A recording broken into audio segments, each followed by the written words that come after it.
Jimmy Johnson has led the first 42 laps of this race. The most laps a driver has led from the start here, 50 by Jeff Gordon in 2003. He crashed late in the race, didn't win that day. I believe he's going to have his hands full here just shortly, because Carl Edwards in that 99 is picking them up and laying them down. He just drives by Kurt Busch in the 2. That moves into second, about 2 seconds behind leader Jimmy Johnson. What I like about that 99 car, I've noticed him, he can run high and make passes, or he can take her down on the white line and make passes.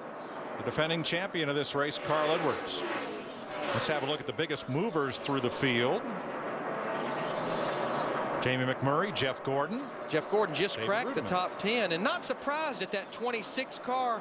He's been good the whole time we've been here. He just didn't get a good qualifying run in. Well, he's been good this first 3 races. I mean, he was great at Daytona, had a good car last week at Fontana, and running good today. How about Jeff Gordon, Matt? Mike, at the conclusion of last week's race at Fontana, Steve Letarte looked at his race car, which almost went to victory lane, and said, we're calling it audible. We're going to swap the cars that we were going to run. This is the car that almost won with at Fontana. They made a major changeover with the driveline, swapping that out, the engine, the running gear, the brakes. They did that this week here in Las Vegas at Brendan Gaugh's race shop. Gordon very pleased with the call and very pleased with this race car early on. These next couple laps of clean air, see if you can give us a direction. Your lap times are spectacular, man. You're real fast. I'm real good down to 1 and 2. 3 and 4, I'm pushing, but the back end wants to step out. Gordon cracked the top 10 back on lap 42, and communication between the Max Pappas crew and Gordon's on when they're going to hit pit road. So if it's under green, they won't have any issues pitting at the same time. Jimmy Johnson beginning to lap cars. Casey Mears and Robbie Gordon there. You know, I like that information that Steve Letarte was asking for. Give me feedback on your race car when you're out there and other cars are not affected. Don't give me false information. I have a little problem, though, looking at our monitor in lap times and him telling Jeff that he has some of the best lap times out there. He's being a salesman again. Pretty good salesman. Kyle Busch trying to march from the back, and here's Mears to pit road after getting lapped. It's a little bit early, but I think there's a method to the madness with Gil Martin. You know what? We're not that far. We're only about, maybe, of the cars that didn't make a pit stop, we're within a 10-lap window. I just got lapped. Let me get in there and get fresh tires and get this car better. Yeah, you just try to hang in there as long as you can, but once you go a lap down, you got to work. You got to come to pit road. Kyle passing Regan Smith. That's for 22nd. There was a big pack of 4 cars that Busch had to negotiate, and did so successfully. Now here's McMurray, who is 17th after taking the green flag, 36th. But Darrell, you're right. He's had a great race car. He got caught up in that wreck on the backstretch at Daytona, and then had a brake line leaking last week. Looked like he had a good top 5, top 10 car. Some concern this morning about Jamie's health. He didn't feel good getting in the car. He's been real sick, and he said that actually when he's in the car and the car goes in the corner and he pulls some G's, makes his eyes hurt real badly. So they were a little concerned about him. It's a 1.5-mile racetrack, but Michael Waltrip in the 55 is going about 1.75 miles. We're going to fit the next 4 laps, most likely. That's Booty Barker talking to Michael. And that would be a scheduled green flag stop, but he's been basically about 2/3 away up the racetrack all the way around this track, but making up ground. Now, isn't this the first race of the season where we've had trouble with pit road speed quite a bit? Casey Mears was just too fast entering on his green flag stop. He has to do a pass-through penalty. And it's very easy from up here to see why. Look where the commitment cone is. I mean, you don't even get off the racetrack until you have got to be, here comes Dale Jr. on pit road right now. You got to be down to nothing when you get to that line, and that's coming off the track at 160 miles an hour. Now, pit road speed is 45 miles an hour. That's what Dale Jr.'s at right now. They give you a 5-mile-an-hour leeway, a variance. The teams know that. And mirror speed was clocked at 50.1. Steve.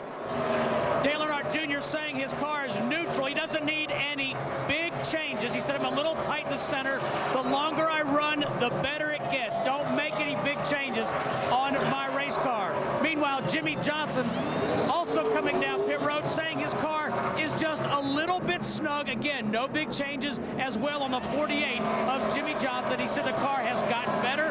He was able to arc the car in as the laps went on the racetrack, as Chad Canals promised. 4 tires for Jimmie Johnson. Reed Sorensen, Sam Hornish in, Joe Nemechek, Casey Kane, and David Stremme. And Earnhardt too fast entering pit road. I wonder, after 32 penalties yesterday, and they're starting the same thing again today, I wonder if somebody ever figured out it might be a little bit of an issue about getting that line moved down there, because they just can't get slowed down that quick. Steve. Mike, pretty aggressive changes for Kurt Busch. He says, I need some more grip. They've already made an air pressure adjustment and also a track bar. Christo. Harvick is just a little bit tight in the center, but Kevin said, I have got something figured out. Do not make any changes. Matt. Service already complete for the 99 of Carl Edwards. A chassis adjustment. His car just a tick on the free side going into turn 3. Joey Logano becomes the leader of this race. I believe that may be his first lap he's ever led in a Sprint Cup Series race. And Kyle Busch, the second place car, Logano's teammate. I've been watching Joey on the scoring monitor in his 20 nice car. and conservative this time, getting on pit road. Keep coming, keep coming, keep coming now. Start braking now. Gonna make his first green flag stop at Las Vegas. Oh, make sure you're all your green lights. Right there. That's where you have to start that 45 at that cone you saw. And see, you got to get off the racetrack. You can't idle down there in that groove coming off the track. You got to come off hot or you'll get run over. So really bad situation right there. Dick. And the crew had warned Logano that he needed to be very, very careful on this pit stop, since it is his first hot pit stop in Sprint Cup competition. And the kid did a great job. He stopped right on the line. And this is a very experienced crew, and they did their job. There's our leader right there, Kyle Busch in the 18 car. But remember, he pitted on lap 8 for fuel only, so he can go a few more laps, but he's coming to pit road now. Yeah, if it had taken tires and fuel, he could have had that advantage. But with only fuel, he probably needs tires. Regan Smith too fast entering, pass through penalty as Busch and Denny Hamlin come to pit road. Joe Nemechek just served a penalty for a missing lug nut, and Robbie Gordon's our leader. Krista. The 11 of Denny Hamlin is in. They're making a 4-tire change and fuel. You also see an adjustment, the wrench back there to make a half up on the right rear. Matt. Kyle Busch slides to a stop in his pit. His crew chief Steve Addington calling for a track bar adjustment. Kyle's biggest complaint, he says the car was just too free, and then right before the stop said it was almost aero free or the chassis free. A little bit of time lost on the left side. He's away. Robbie Gordon stays on the racetrack in that 7 car, but he was another one of those cars that pitted on lap 8, so he has a few more laps he can go. And you know what? He's out there leading the race right now, and those 5 bonus points for a team trying to stay in the top 35 can be critical. I think it was last week I called Gordon one of the last owner drivers in NASCAR. Nothing against Michael Waltrip and Tony Stewart, but those are multi-car, big operations. Robbie Gordon's is a solo effort, 1-car team. He's the driver, he's the owner, he calls the shots. Yeah, Michael and Tony, they have partners. He comes to pit road, so that looks like it's going to cycle through these green flag stops, put Jimmie Johnson in the 48 back at the front. And it'll put Carl Edwards just half a second behind him.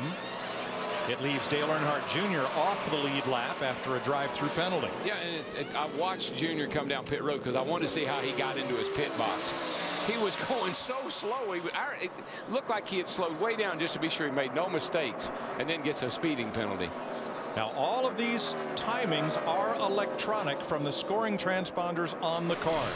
No stopwatches, no subjective, no guesswork.